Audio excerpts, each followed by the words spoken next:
Tom, I do have a question. I think you hit it before. Hi, Mark. Um, you would still would like have.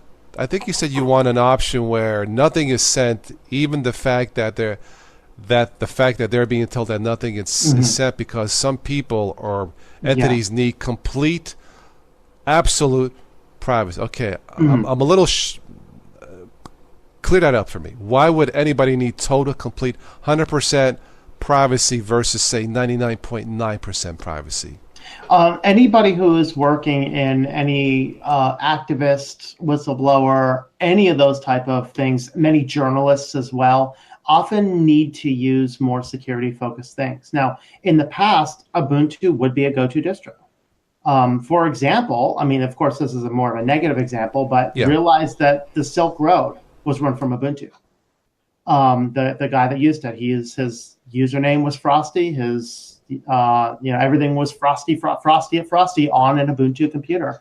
And so obviously that's more of a negative case, somebody who is allegedly breaking the law, actually convicted for breaking the law. So we can say he was breaking the law.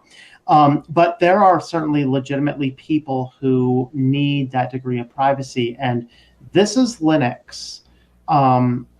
And people move to a Linux system for some more expectation of privacy than you get. And sure, there's better distros to use if you're looking at pure privacy. You'd want to use Cubes or Tails or Unix or something like that.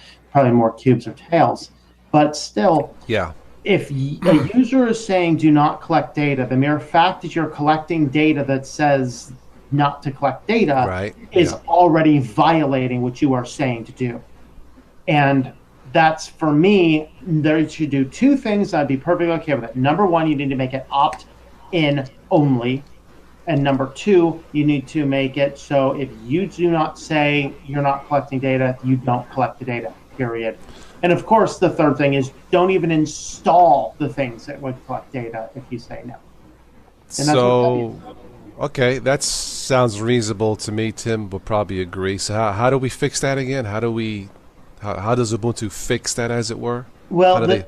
the fix to it is the number one fix is that you change it so that it is an opt in, not an opt out. Okay.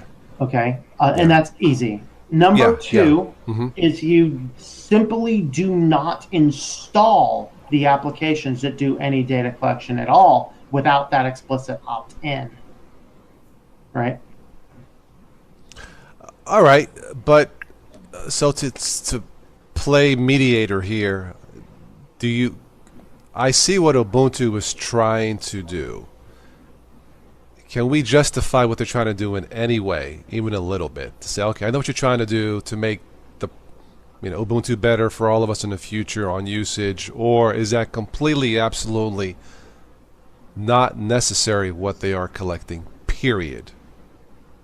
I think that there are other ways to collect information Such as, okay, that do not require that, such as forum things. And this is because they are taking the same exact approach every business is taking to say, we're doing XYZ so you have a better user experience. And it's not about a better user experience. For example, Apple, when they had their iPhone, I'm not going to grab my iPhone for an example, but it was back in like iOS 6 or 7 or maybe 8 or whatever, there was an option to go into your cellular on every app level. And you could go in and say, I do not want this app connecting to any cellular data. So I would turn off the app store, things like that, all that other stuff that if I don't use it exclusively in my home network, turn it off so that the app cannot access it. But then every time I'm in my home network, it's connected to Wi-Fi, I launch the app, it would give you a pop-up every time. This isn't using the cellular data. Turn this on. It's like, no kidding. I intentionally turned it off. There were 15,000 comments on the forum about that issue, and they wouldn't do anything about it for 4 years. You see, there's wow. better places to figure out what the issues are.